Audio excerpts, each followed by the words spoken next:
Selamat pagi dan salam sejahtera. Hari ini Sejahtera Asia edisi 9 April 2021. Seperti biasa, hari Jumaat, hos anda adalah saya Jessica John dan juga Shasha Denzlin. Dan kami harapkan anda semua dalam keadaan sihat dan juga Shasha. Selamat pagi, apa khabar Shasha? Selamat pagi Jess, sihat. Jess, apa khabar? Khabar baik Shasha.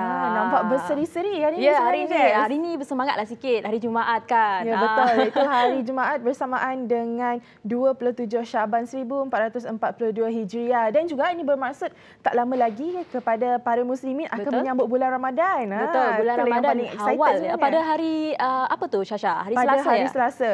Ya, yang itu ingat ya, birthday Jess juga pada hari itu. Oh ya, okey. Nanti 13 April.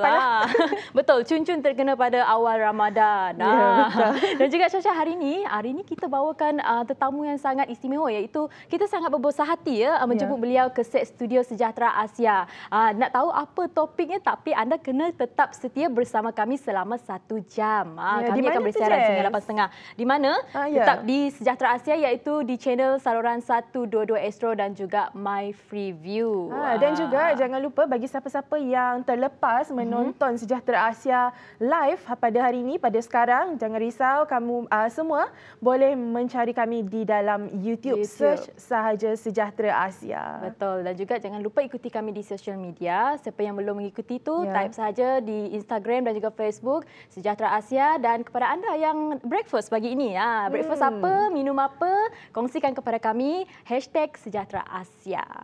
Kalau nak snack boleh tak? Boleh, hantar je gambar dengan kita pun boleh Syah. Biar kita beli kat sini. Baiklah, hari ini Shasha, kita akan seperti biasalah. Tapi sebelum tu, Jess nak kongsikan satu fakta yang menarik. Apa tu? Fakta yang menarik, dekat dunia. Maksudnya dekat negara ni, ada banyak negara, betul tak? Betul. Tapi negara apa yang paling banyak bahasa? Apa tu Jess? Jawapan selamat. Jawapan selamat. Negara yang paling banyak bahasa adalah Papua New Guinea. Iaitu walaupun bahasa rasminya digunakan adalah bahasa English, tapi hanya sebahagian kecil sahaja rakyatnya yang bertutur dalam bahasa itu. Negara itu mempunyai 800 jenis bahasa pertuturan. 800 yang merangkumi 12% daripada jumlah bahasa di seluruh dunia. Shasha tahu tak bahasa apa lagi yang Shasha tahu selain pada bahasa Malaysia, English, bahasa apa lagi Shasha tahu? Rasanya macam tu je kot. Aja pun tahu macam menyampuk sikit-sikit boleh lah. Menyampuk sikit. Macam Korea tu, Korea apa? Annyeonghaseyo. Annyeonghaseyo. Kalau bahasa India? Bahasa India. Waalaikum. Waalaikum. Boleh betul, lah kalau boleh. menyampuk sikit tu. Boleh tahan Shasha ni. Tapi tak apa. Ini adalah fakta yang menarik untuk penonton di rumah dan juga untuk Shasha sendiri dan juga Jess sendiri. Jess pun bertahu 800 jenis bahasa tu agak banyak. Tapi seperti biasa Shasha, kita kena kongsikan juga perkembangan berita COVID-19 di negara kita dan juga negeri Sarawak. Tapi sebelum tu, Syah sebenarnya juga ada perkongsian mengenai, kan minggu lepas Syah ada kongsikan kepada semua mengenai satu petikan kata-kata semangat ataupun motivasi. Tapi hari ini sebenarnya Syah juga ingin berkongsi satu petikan kepada semua, mudahan ataupun agar dapat menjadi satu peringatan kepada diri dan juga Syah, termasuk Syah sendiri, iaitu mudahkan urusan orang lain agar urusan kita dipermudahkan. Nampak simple tapi sebenarnya simple tapi mendalam tapi mendalam. Sebagai contohnya Syah boleh bagi contoh. Boleh. Apa supaya contohnya, para penonton dekat luar sana boleh fahamlah dengan konsepnya ni. Okey, sebagai contohnya dalam kehidupan seharian kita, mungkin ni situasi ni berada dekat laluan lintas ataupun di jalan raya. Sebagai contohnya, kita memberi laluan kepada kereta untuk masuk simpang. Walaupun pada masa tu sebenarnya kita dah lama sebenarnya nak tunggu, nak keluar simpang. Tapi pernah tak satu hari tu Jess rasa macam nak pergi kerja, dalam masa tu tengah rushing sangat, tapi tiba-tiba green traffic light tu semua hijau. Yang tu pertama. Dah tu yang kedua, ada pula orang bagi laluan kepada kita. Dekat situ sebenarnya jika kita mudahkan urusan orang lain, insya-Allah urusan kita juga akan dipermudahkan. Ramai yang tak sebenarnya tak peka, bukan tak peka sebenarnya, rasanya macam tak sedar. Ini adalah salah satu kelebihan untuk berbuat baik. Jadi itu adalah salah satu kebaikan yang harus kita buat kepada semua. Tak juga kepada manusia, tapi kepada haiwan. Kalau nampak anjing lalu ke, kucing lalu ke, kita bagi laluan juga. Nampak Jess pun dah tahu dah konsep ni sebenarnya. Baiklah, seperti biasa Shasha mulakan dahulu perkembangan COVID-19 di Malaysia. Baik, terima kasih Jess. Baiklah. Kami ingin menguar-warkan tentang statistik COVID-19 di Malaysia sehingga semalam, iaitu 8 April 2021, di mana dilaporkan sebanyak 1,285 kes baru telah pun dicatatkan, iaitu sebanyak 1,268 adalah kes tempatan dan 17 kes import. Seterusnya sebanyak 1,175 kes sembuh baharu dan kematian baharu adalah sebanyak 4 kes. 4 kematian warga negara dengan lebih daripada 2 komorbiditi akibat jangkitan COVID-19 dilaporkan, menjadi jumlah kematian adalah sebanyak 1,308. Salam takziah kami ucapkan kepada keluarga mangsa. Dan jika kita lihat statistik mengikut negeri pula, Selangor mencatatkan jumlah yang tertinggi iaitu sebanyak 374 kes, disusuli oleh Sarawak iaitu sebanyak 211 kes dan Pulau Pinang sebanyak 162 kes. Selain itu, semalam juga terdapat 10 kluster yang telah ditamatkan dan menjadikan jumlah kluster tamat adalah sebanyak 1,078. Walau bagaimanapun, sebanyak 4 kluster baru telah dilaporkan yang melibatkan 3 kluster tempat kerja dan 1 kluster komuniti. Dan jika setiap rakyat di negara kita mengamalkan ataupun mematuhi SOP dan juga berdisiplin dalam mengekalkan jarak ataupun sentiasa memakai mask muka, sentiasa memakai muka. Yang paling penting mengamalkan 3W seperti 3W, yang kita sentiasa ingatkan kepada anda di luar sana. InsyaAllah penurunan kes COVID di negara kita boleh menurun. Baiklah, seterusnya perincian di Sarawak pula. Silakan, Jess. Untuk Sarawak, semalam 8 April 2021 terdapat 211 kes baru COVID-19 di Sarawak, iaitu di daerah Bintulu 70, Sibu 35, Serikeh 21, Miri 19, Kuching sendiri adalah 15, Seri Aman 8, Beluru 7, Kapit 6, Meradong 6 dan Limbang juga 6. Lain-lain kes dikesan di Semerahan 5, Subis 3, Bau 2, Marudi 2 dan masing-masing 1 di Lubuk Antu, Julau, Serian, Mukah, Dalat dan Tanjung Manis, menjadikan jumlah keseluruhan meningkat kepada 18,707 kes. Memperincikan 211 kes baru yang dilaporkan, 131 kes merupakan saringan individu yang mempunyai kontak kepada kes positif COVID-19. 45 kes saringan individu dalam kluster aktif sedia ada dan 17 kes saringan individu bergejala di fasiliti kesihatan. Manakala 16 kes lagi merupakan lain-lain saringan di fasiliti kesihatan dan masing-masing 1 kes melibatkan individu balik dari Emiria Arab Bersatu dan dari negeri lain dalam Malaysia. Manakala 1 kematian baru juga akibat COVID-19 direkodkan, menjadikan jumlah kematian meningkat kepada seramai 117 orang. Mengenai kes kematian ke-117, ia melibatkan wanita tempatannya berumur 83 tahun yang dimasukkan ke Hospital Miri kerana mengalami gejala demam dan kesukaran bernafas. Jabatan Kesihatan Negeri Sarawak JKNS mengisytiharkan juga 2 lagi kluster baru, itu semalam kluster Jalan Kapitan Marudi dan kluster Disko Saratok. Bahaya ada kluster baru lagi ni Syah. Penambahan kluster baru lagi. JPBNS turut memaklumkan terdapat 181 kes baru yang pulih dan dibenarkan discharge, lalu menjadikan jumlah keseluruhan kes positif COVID-19 yang pulih atau dibenarkan discharge telah meningkat sebanyak 15,268 orang ataupun 81.62% dari jumlah keseluruhan kes COVID-19 di Sarawak. Ini sebenarnya menunjukkan kelegaan sedikit. Kalau Syasha nampak, kes sembuh peratus dia masih maintain di angka ke 80 ke atas kalau nampak dekat sini. Ini masih di tahap yang agak selamat, tapi angka dia masih tidak di angka yang selesa untuk kes positif. Sebenarnya. Betul. Manakala seramai 252 individu disyaki baru dilaporkannya, iaitu POI baru dilaporkan. Dan juga kita masih menunggu keputusan ujian makmal untuk POI ini. Kita berharap keputusan itu nanti negatif. Setakat hari ini juga terdapat 12 daerah di negeri ini masih berstatus merah, 4 jingga, 19 kuning dan 5 hijau. Makin menurunnya jumlah kawasan daerah hijau ni, nampak tak berkurangan kita punya kawasan daerah hijau. Dan juga satu lagi dimaklumkan juga semalam, Perintah Kawalan Pergerakan Bersyarat PKPB di Sarawak dijadualkan sepatutnya tamat pada 13 April, akan dilanjutkan sehingga 26 April iaitu itu kata Jawatan Kuasa Pengurusan Bencana Negeri Sarawak JPBNS. Ini berlanjutan kerana melihat dan menilai situasi kes positif yang masih tinggi di negeri ini. Ini memang pasti gambaran yang tidak menyenangkan buat rakyat, ditambah apabila bazar tidak dibenarkan beroperasi dan kini PKPB di Sarawak pula dilanjutkan, Syah. Tapi tak apa, kalau itu adalah demi kebaikan untuk semua, kita terpaksa akur. Dan yang paling penting lagi, apa yang kita perlu lakukan adalah mematuhi SOP. Betul. Dan baiklah, juga Jess, mungkin ada perkongsian yang seterusnya. Betul. Ini yang Jess nak kongsikan untuk vaksin ya, mengenai vaksin di mana Malaysia akan menyalurkan 50,000 dos vaksin COVID-19 kepada Bosnia Herzegovina yang tidak mendapat keutamaan memperoleh vaksin itu melalui fasiliti COVID-19 vaksin Global Access COVAX, kata Menteri di Jabatan Perdana Menteri Tugas-Tugas Khas iaitu Datuk Seri Muhammad Rizwan Muhammad Yusof. Beliau berkata bantuan itu yang dipersetujui pada mesyuarat Kabinet disalurkan atas nama kemanusiaan. Di mana Bosnia Herzegovina telah memohon dan merayu agar Malaysia membantu mereka memandangkan jumlah kematian dan juga jangkitan di negara itu semakin meningkat dan mereka sendiri sekarang ini berhadapan dengan diskriminasi oleh masyarakat Eropah. Jadi nampak tak keprihatinan kita sebagai negara Malaysia. Kita pun kita nak ucapkan syabas juga kepada kerajaan Malaysia sebenarnya, Syasha, atas keprihatinan dan juga ada sifat kemanusiaannya di situ. Kita membantu satu sama lain ya di dalam situasi pandemik COVID-19 ini. Dan jika tadi kita dah tekan kepada bantuan di negara luar, hari ini perkongsian seterusnya adalah bantuan di negara kita sendiri, iaitu Jabatan Penerangan kini berperanan sebagai pemudah cara untuk membantu rakyat khususnya golongan warga emas dan orang kurang upaya mendaftar bagi menerima suntikan vaksin COVID-19. Begitulah yang dikatakan oleh Menteri Komunikasi dan Multimedia Datuk Saifuddin Abdullah.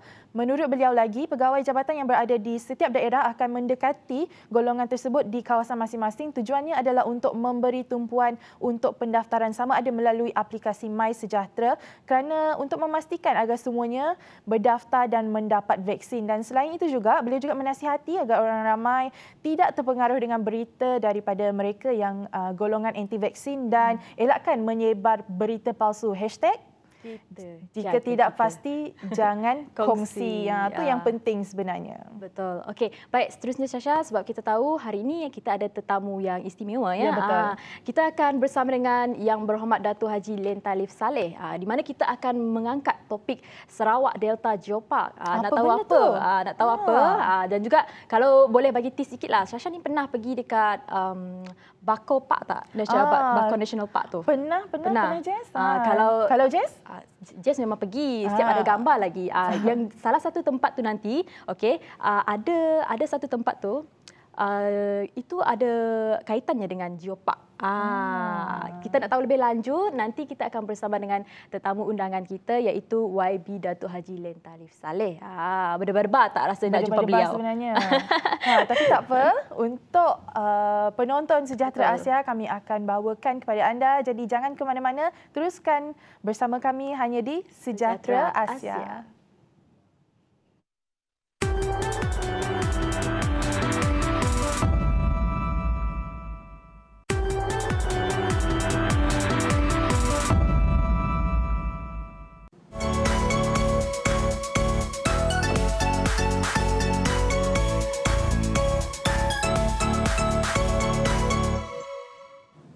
Selamat pagi, terima kasih kerana meneruskan kesetiaan bersama kami hanya di Sejahtera Asia. Sejahtera Asia. Ini mesti nervous ni sebab YB Datuk ada sebelah dia. Itulah sebenarnya. Tapi tak apa, kita akan cuba untuk kekalkan. Begitu, Jess. Baiklah, hari ini iaitu 9 April 2021 merupakan hari pelancaran Sarawak Delta Geopark yang akan disempurnakan oleh Yang Amat Berhormat Ketua Menteri Sarawak iaitu Datuk Patinggi Abang Abdul Rahman Zohari Tun Abang Haji Openg di Kampung Budaya Sarawak. Justru pada hari istimewa ini, Sejahtera Asia sebagai wadah untuk mengupas topik kita iaitu Sarawak Delta Geopark. Jadi kami persilakan Yang Berhormat Dato' Haji Len Talif Saleh iaitu Menteri Muda Perancangan Bandar, Pentadbiran Tanah dan Alam Sekitar Sarawak. Selamat datang YB Datuk. Terima kasih ya kerana sedia bersama kami pada hari ini. Terima kasih sama jemput saya untuk sama-sama dalam siaran ini. Okey, sebab nanti pun Datuk YB Datuk busy sebenarnya tapi sanggup meluangkan masa juga. Terima kasih banyak-banyak. Baiklah, YB Datuk. Geopark merupakan salah satu inisiatif kerajaan ya untuk melestarikan budaya pelancongan dan menjadi tempat untuk menarik pelancong sebenarnya. Sekaligus memperkenalkan kepada dunia tempat-tempat yang mempunyai keunikan dan tarikan tersendiri sehingga boleh membantu meningkatkan ekonomi negara. Jadi YB Datuk, boleh terangkan kepada kami apa itu Geopark sebenarnya? Assalamualaikum warahmatullahi wabarakatuh. Salam sejahtera dan salam Sarawak sayang. Pertama kali saya mengucapkan terima kasih kepada TVS dan juga kepada Jessica dan Sasha kerana sudi menjemput saya kepada program Sejahtera Asia ini dan diberi peluang untuk menjelas sedikit mengenai dengan apa itu Geopark. Dengan ringkasnya, Geopark ini merupakan satu inisiatif UNESCO di mana apa yang kita tekankan ialah bagaimana kita dapat menggunakan khazanah geologi ini untuk dimanfaatkan oleh rakyat setempat. Jadi secara ringkasnya Geopark ini asal daripada dua perkataan, geologi dan park. Geologi dalam bahasa Inggeris yang merupakan iaitu kajian bumi yang merangkumi struktur dan juga komposisi dan juga sejarah dan reka bentuk fizikal bumi dan juga dari segi bagaimana kita dapat menggunakan khazanah ini untuk dimanfaatkan oleh rakyat. Yang kedua ialah parks, taman. Jadi dari segi ringkasan kalau kita cantumkan kedua perkataan ini iaitu geological parks. Tapi untuk keselesaan kita menyebut dua perkataan ini, we call it just Geopark.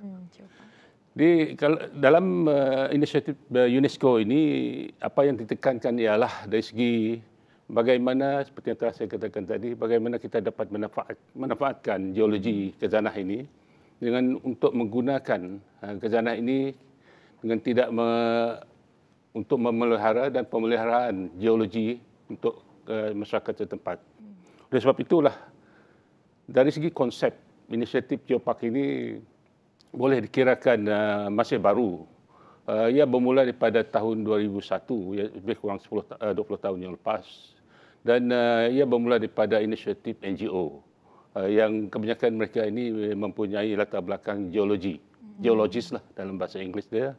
Jadi mereka mengajukan inisiatif ini kepada UNESCO dan diterima pakai oleh SESCO dalam tahun 2004. Tetapi malangnya banyaklah proses-proses yang perlu dijalankan supaya ia dapat dimanfaatkan oleh semua negara di seluruh dunia.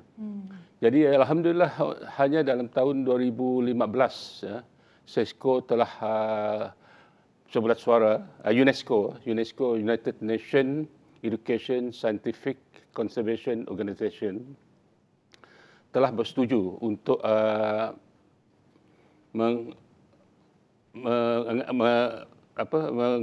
mengambil inisiatif ini. Sampai 194 buah negara di seluruh dunia bersetuju untuk mengiktirafkan inisiatif ini. Dan dalam masa yang sama, mereka sudah membuat garis panduan apakah prosedur-prosedur yang tertentu untuk sesebuah negara untuk mencalonkan Geopark ini dalam negara tertentu supaya ia menjadi UNESCO Global Geopark. Itu dari segi latar belakang dia. Dari segi latar belakang dia.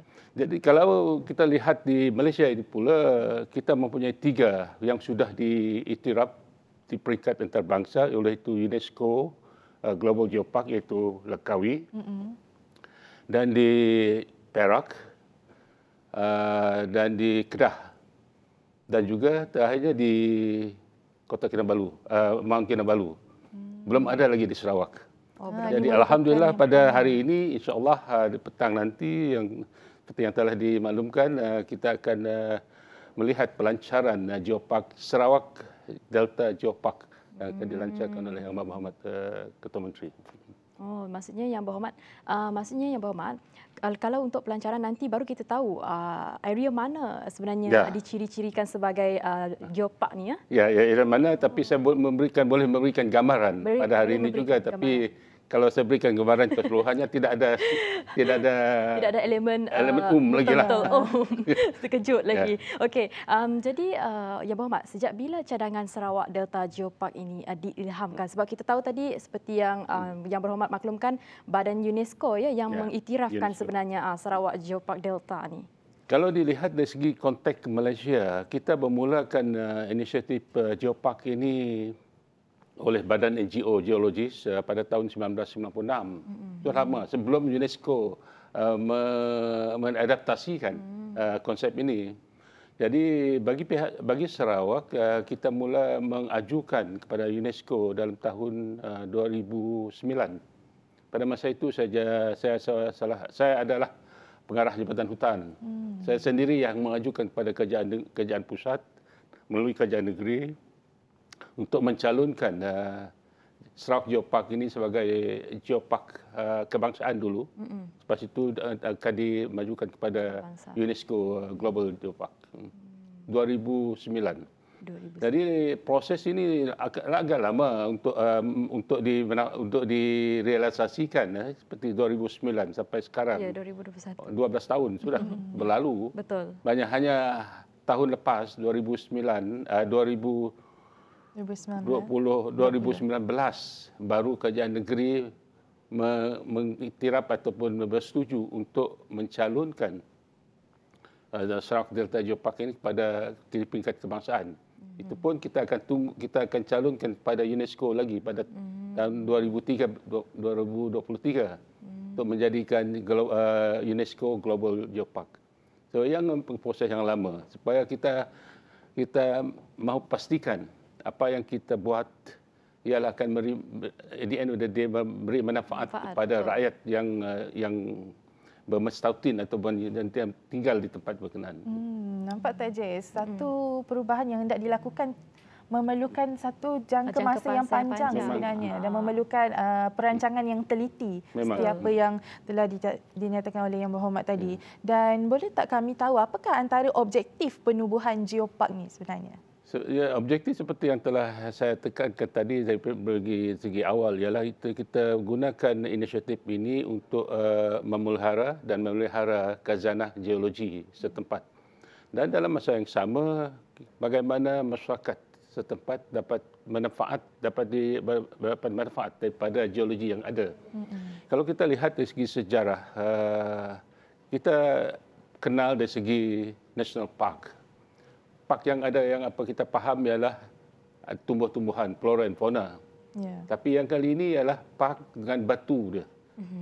Muka bumi dia. Bagaimana kita dapat manfaat dari segi batu di kawasan berkenaan, daripada gua di kawasan berkenaan. Jadi oleh sebab itulah kita akan mengambil inisiatif. Bagaimana, apakah economic advantage yang dapat kita rasai, apa dapat kita adakan untuk masyarakat setempat terutama sekali dalam bidang pelancongan. Inilah akan kita tekankan. Dalam masa yang sama, kita mahu apa yang kita buat ini mempunyai kelestarian, sustainability segi jangka panjang.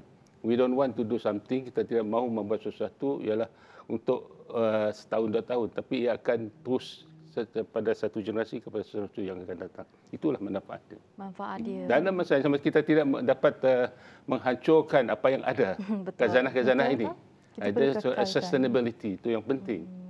Betul. Jadi kalau saya nampak dekat sini ya, Yang Berhormat, sebab saya bagi tips sikitlah sebab saya pernah pergi dekat Bako National Park. Jadi salah satu geopark yang ada dekat situ dekat Sistek, betul tak? Sistek Bako. Jadi dekat sana kita nak tahu bagaimana ciri-ciri kita katakan geopark ini sebenarnya kita nak jadikan dia geopark. Bagaimana kita lihat ciri-ciri itu sebenarnya? Sebenarnya kalau di Bako tu memang banyak dari segi sejarah, dari segi budaya, dari segi pembentukan muka bumi, struktur dia, komposisi dia memang banyak.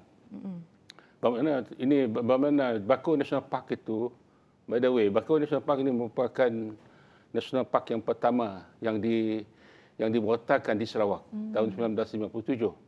Bagaimana Bako National Park ini juga dalam lingkungan Sarawak Delta Geopark ini. Yang satu sebagai struktur rocks, batu yang ada yang agak unik, ikonik tempat itu adalah snakehead. Jadi kita nak gunakan ikonik produk ini sebagai satu daripada produk-produk untuk pelancongan di masa akan datang. Walaupun masa dulu kita gunakan juga produk-produk seperti ini. Jadi Bako juga adalah dalam lingkungan Sarawak Delta Geopark ini.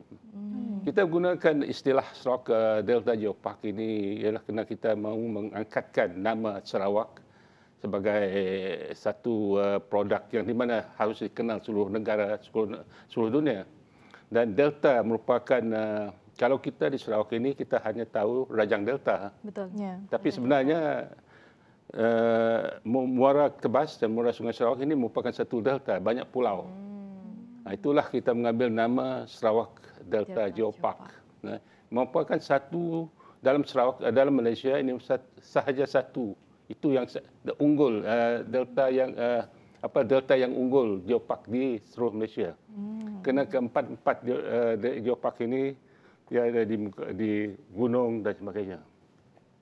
Okey, sebab kalau nampak itu merupakan salah satu ciri-ciri istimewa ya, sebab salah satunya yang betul hanya salah satu sahaja dekat Sarawak ni. Dan juga apa kepentingan SDG ni, maksudnya dengan alam semula jadi dan persekitaran, sebab kita tahu nampak ya apa-apa geopark pun dia ada melibatkan alam semula jadi dan juga persekitaran. Apa kepentingan kepada kita sebenarnya juga? Kepentingan ialah kalau kita lihat dari segi ciri geopark ini ada 4 aspek yang harus kita tekankan supaya sebelum kawasan-kawasan tersebut dikenal pasti untuk dinaik tarafkan kepada geopark ialah satu, pertama ekologi dia. Ekologi ini bukan saja ia merangkumi flora dan fauna. Tindak balas dari flora dan fauna itu akan membentukkan muka bumi, tanam-tanaman dan hidupan liar. Kedua ialah ekologi dari segi sejarah. Sejarah kedua, dan ketiga dan keempat dia budaya. Di dalam masyarakat tertentu mereka ada tindak balas dari segi alam sekitar di mana mereka tinggal. Dari segi itulah kita memberi penekanan dari segi ekologi, budaya, sejarah dan budaya. Oleh sebab itulah kalau kita lihat dari segi kawasan yang telah kita kenal pasti sebagai Sarawak Delta Geopark ini, ia merangkumi 311,000 hektar. 311,000 hektar. Yang akan terlibat semua bangsa di Sarawak. Bidayuh, Melayu, Melanau, Orang Ulu, Iban, semuanya di dalam kawasan ini. Mana mempunyai interaksi budaya, melahirkan budaya tertentu dan juga produk-produk yang akan mereka hasilkan dalam tindak balas alam sekitar di mana mereka tinggal dan juga bagaimana mereka berinteraksi dengan komuniti-komuniti yang lain di kawasan ini nanti. Dan insya-Allah setelah kita mengangkatkan Sarawak Delta Geopark kepada peringkat kebangsaan dan akan kita terus angkatkan kepada peringkat antarabangsa di UNESCO dalam 2023 ini, insya-Allah kita akan menaik tarafkan ataupun Sarawak sebagai sebuah destinasi pelancongan. Maklumlah apa yang telah ditekankan oleh Yang Amat Berhormat Ketua Menteri ialah post-COVID. Post-COVID economic, penekanan ekonomi kita ialah untuk memastikan alam sekitar kita ini bersih dan ekologi kita terjaga, khazanah geologi dan juga khazanah flora dan fauna kita terjaga keseluruhannya. Dan bagaimana khazanah ini, flora, fauna, geologi dan sebagainya dapat dimanfaatkan oleh rakyat setempat, insya-Allah. Wah, Syah. Saya pun tak sabar ya nak tahu apa lagi geopark yang ada dekat Sarawak ni. Yang tu nanti kita kena tunggulah majlis pelancaran dia selesai, Syah. Betul. Tapi apa pun kita nak berehat sebentar. Kita akan kongsi banyak lagi mengenai Sarawak Delta Geopark ni. Dan juga hanya dalam Sejahtera Asia, anda jangan ke mana-mana.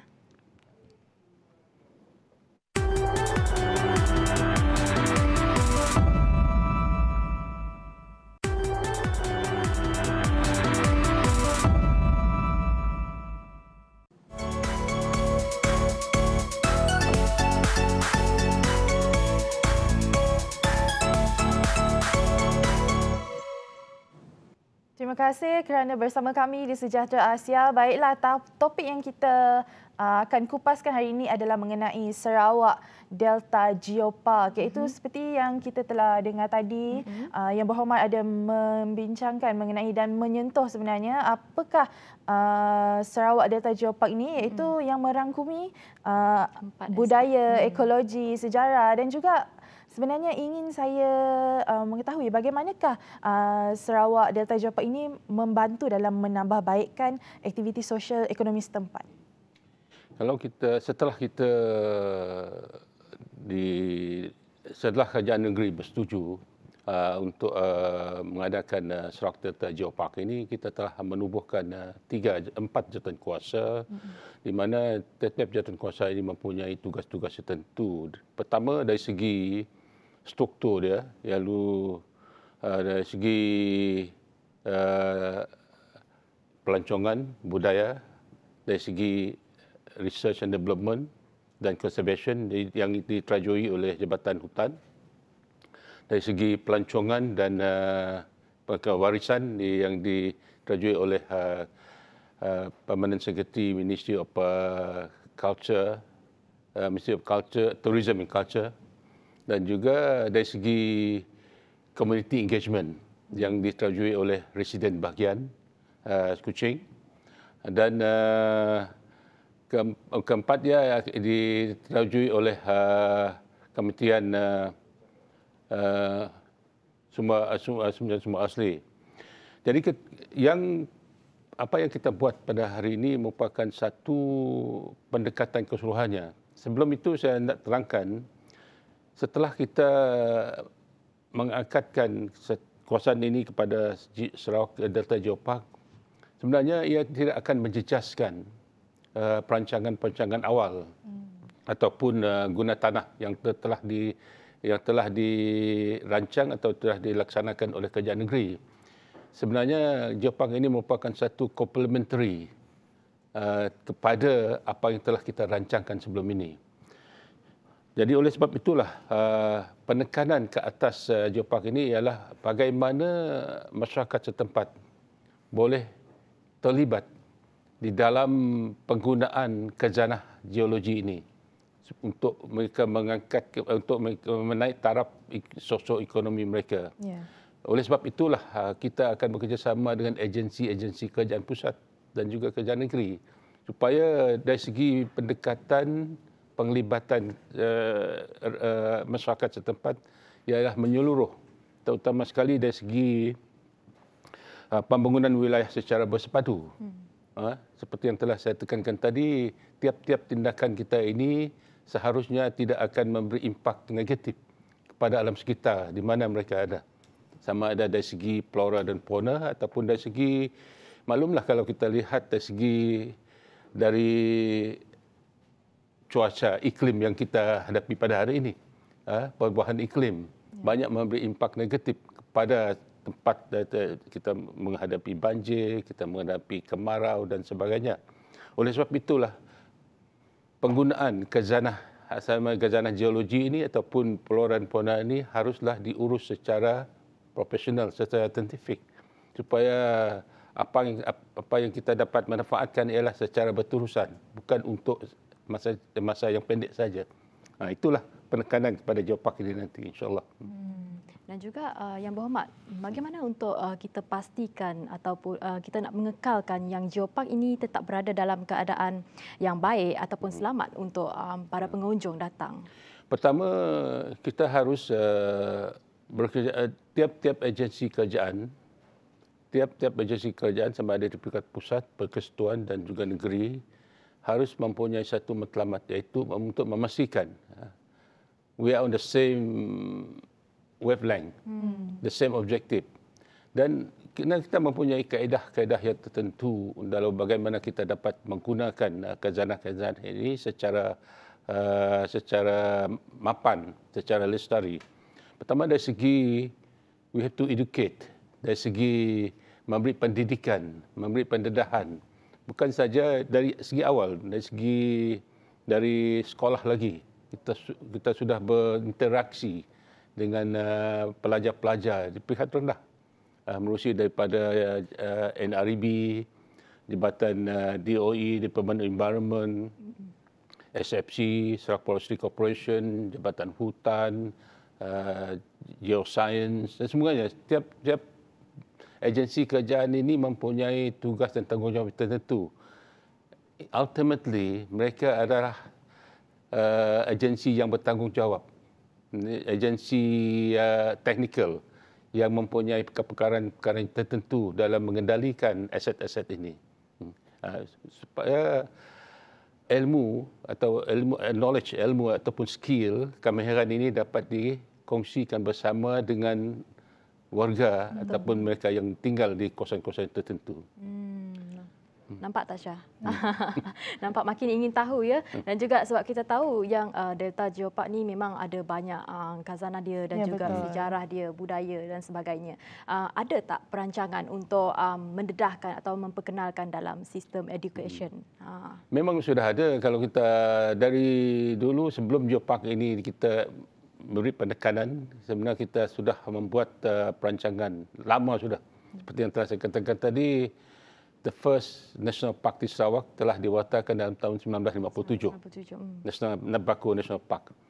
Jadi saya boleh beri gambaran dari segi tindakan-tindakan atau di manakah letak-letaknya khazanah geologi ini yang boleh kita manfaatkan. Sebenarnya saya ini bukan geologis. Saya ini orang hutan. Saya belajar dari ilmu perhutanan, flora dan fauna. Tapi pihak geologis kita sudah membuat kajian yang banyak mengenai tempat di kawasan yang telah dikenal pasti sebagai Sarawak Geopark ini. Misalnya itulah sebabnya kita telah mengenal pasti dalam kawasan ini 311,246 hektar yang telah dikenal pasti. Ia melibatkan kawasan seperti dataran air dan daerah Kuching, dalam daerah Kuching, daerah Bau, daerah kecil Pedawan, daerah Semarahan, dan juga daerah kecil Siburan. Bagaimana kalau kita, if we talk about Bau, kita terfikir kita Wind Cave, Perry Cave, dan banyak-banyak cave yang lain. Banyak seperti juga di Gunung Santubong. Yeah. Mungkin kita tidak dapat menilai sesuatu sekira kita tidak memahami daripada apakah yang dapat dimanfaatkan kepada ini. Kita melihat batu sebagai batu itu saja. Tapi kalau kita dalam apa yang kita akan tekankan kepada masyarakat ialah kita memberi pendidikan seperti yang telah saya katakan tadi, menjadi penjelasan apakah sebuah batu itu ataupun sebuah goa itu dapat dimanfaatkan bukan saja untuk manusia tetapi untuk mengseimbangkan iklim setempat. Bermakna kita tidak dapat abuse kan, kita tidak salah menyalahgunakan khazanah ini. Jadi oleh sebab itulah satu penekanan yang kita akan buat ialah untuk mendidik bagaimanakah gua ataupun gua Perry Cave ini ataupun mana-mana gunung ganang dapat dijaga, dapat dimanfaatkan oleh tempat supaya dalam kita menaikkan sosio-ekonomi rakyat setempat, dalam masa yang sama kita harus menjaga khazanah ini supaya ia dapat digunakan sepenuhnya untuk generasi-generasi yang akan datang. Jadi seperti apa yang telah kita lihat dari segi kawasan ini, banyak tempat-tempat yang kita tidak tahu dari segi sejarahnya. Ada lagi hidden gem kita tahu. Dari sejarah mungkin kita pergi ke Damai Beach misalnya. Kita melihat jalan batu di tepi barat. Tiap-tiap tempat ini mempunyai sejarah-sejarah yang tertentu. Hanya pakar geologi saja yang tahu. Inilah tugas dan tanggungjawab Jabatan Geoscience kita untuk memberi naratif yang tertentu. Memberi naratif ataupun sejarah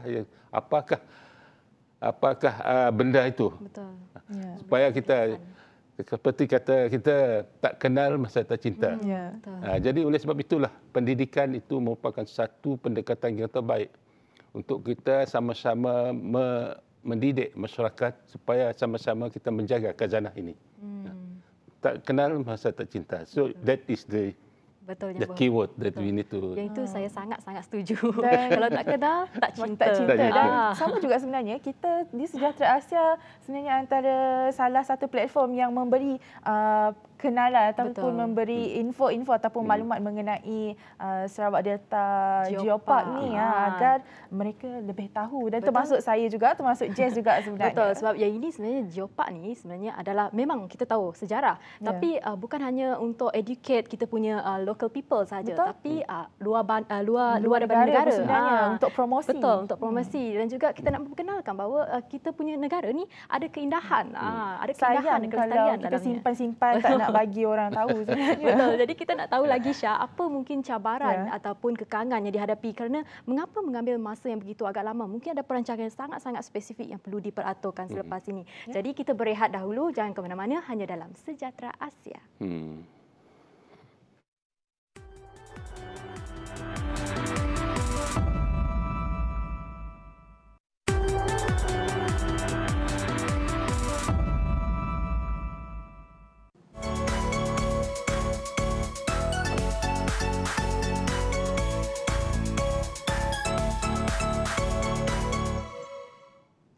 Baiklah, Syah. Topik hari ini sangat menarik. Di mana kepada mereka yang suka melancong ataupun suka melawat-lawat tempat yang unik.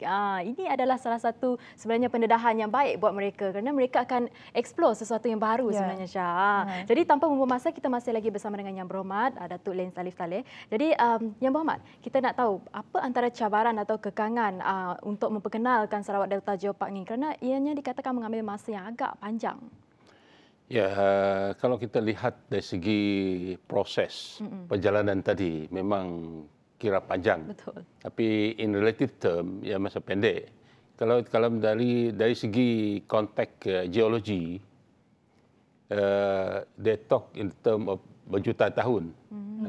Juta tahun, tapi takkanlah kita nak buatkan dalam masa yang begitu panjang.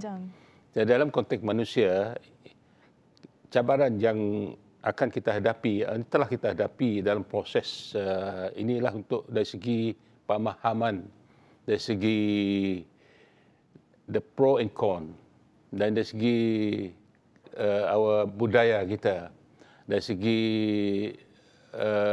bagaimana kita melihat suasana di sekeliling kita dan bagaimana kita dapat manfaat daripada itu. Jadi oleh sebab itulah kekangan, kalau kita lihat daripada konteks sekarang ini, sumber kewangan mungkin saya boleh katakan ia tidak menjadi masalah. Alhamdulillah Yang Berhormat Ketua Menteri sudah memikirkan sesuatu sumber-sumber yang banyaklah dari segi bagaimana kita dapat menggunakan khazanah ini to create wealth, dari segi pendapatan. Oleh sebab itulah dari segi peruntukan ini tidak ada masalah. Jadi kita mempunyai peruntukan daripada federal dan juga daripada negeri, mempunyai sokongan begitu baik sekali. Jadi cabaran yang akan kita hadapi ialah bagaimana masyarakat setempat memahami dari segi konsep dan juga segi pelaksanaan geopark ini, supaya mereka sama-sama menjadi what we call it stewardship, ataupun embrace, menerima konsep geopark ini sebagai satu khazanah mereka, hak mereka juga. Dan oleh sebab itulah dari segi education, dari segi pendidikan, dari segi pendedahan mereka, kita boleh memberi banyak, menjalankan banyak-banyak aktiviti, educational activities, dan juga bagaimana khazanah ini dapat dimonetizkan dengan tidak menjejaskan iklim ataupun aset yang tertentu. So, cabaran yang pertama ialah dari segi how to educate them to be able to be responsible citizen. in term of managing the resources.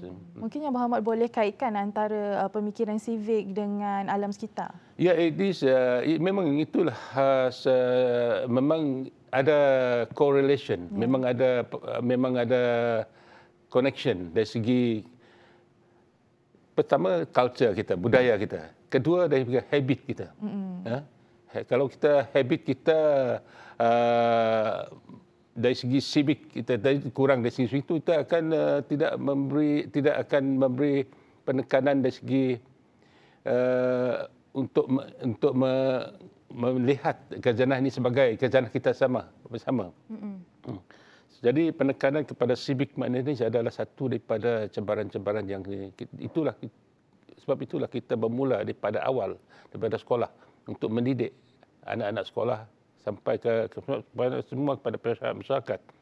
Di mana penglibatan juga pihak guru, Jabatan Pendidikan dan juga ketua masyarakat dari Ketua Kaum juga mempunyai peranan-peranan tertentu.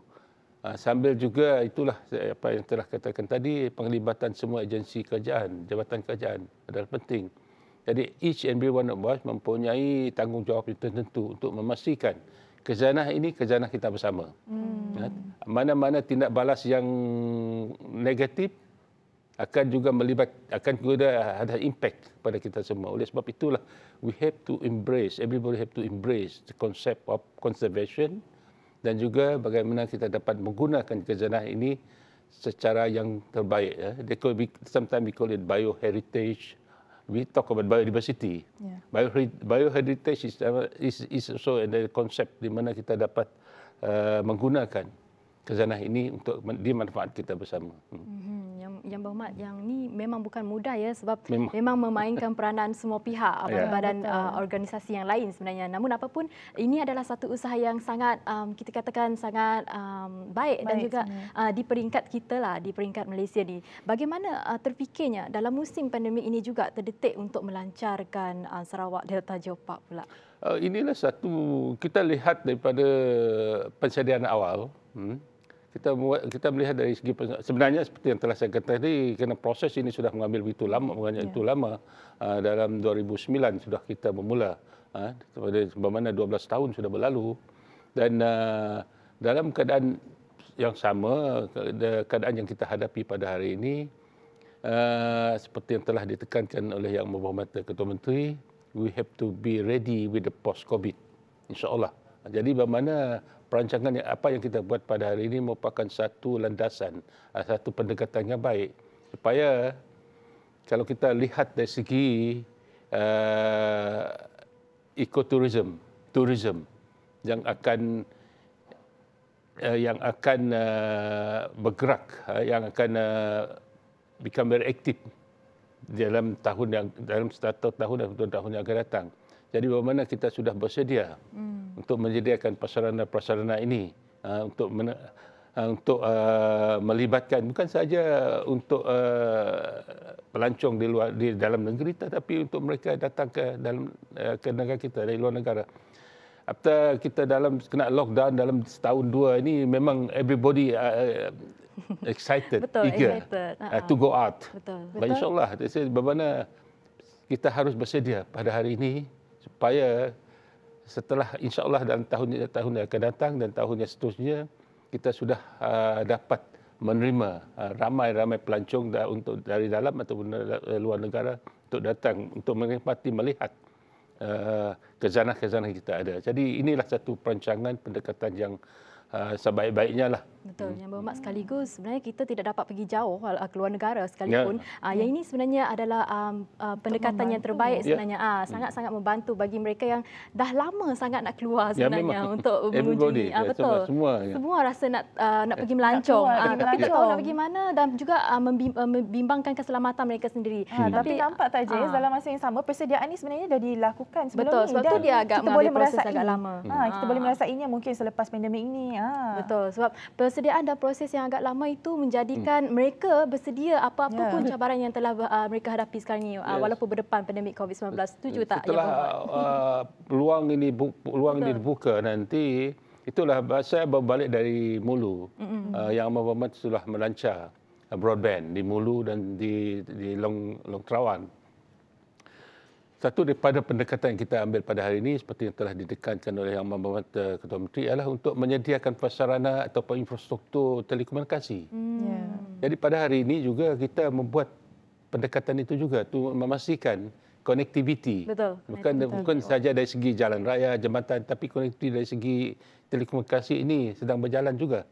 Bermakna for time being, untuk sementara waktu kita akan buat a lot of this interaksi dengan badan-badan tertentu di luar negara. Kita akan buat macam virtual reality dan sebagainya untuk kita pancarkan ke seluruh dunia apa yang ada di dalam negara kita ini, supaya setelah kita bebas daripada lockdown ini, insya-Allah ramai sama pelancong dari dalam negeri, dalam negara dan dari luar negara akan datang, insya-Allah. Jadi kita sudah membuat persiapan itu. Betul. Nampak tak persediaannya? Semangat persediaan tu tak terhenti di situ sahaja sebenarnya, Syah. Tapi apa pun tak sabarlah nak pergi. Tak sabar, tapi kalau tak sabar kita kenalah jaga SOP, betul tak Jess? Betul. Dan juga kita nak ucapkan banyak-banyak terima kasih kepada Yang Berhormat kerana sendiri sangat-sangat meluangkan masa dan berkongsi apa itu Sarawak Delta Geopark. Dan kita akan memberikan pembedahan kepada penonton-penonton di rumah dan juga para pengunjung yang akan mengunjungi Sarawak Delta Geopark di masa akan datang. Rugi siapa yang tak tengok pada pagi Betul. ni. Kalau terlepas Syah dekat mana, Syah? Kalau terlepas pula dekat mana ni? Kalau terlepas boleh saksikan kami di YouTube, iaitu boleh sahaja search Sejahtera Asia. Dan juga sampai di sini sahaja rancangan kita pada hari ini. Dan daripada Inspirasi, Syah, kami cetuskan inovasi. Bye-bye.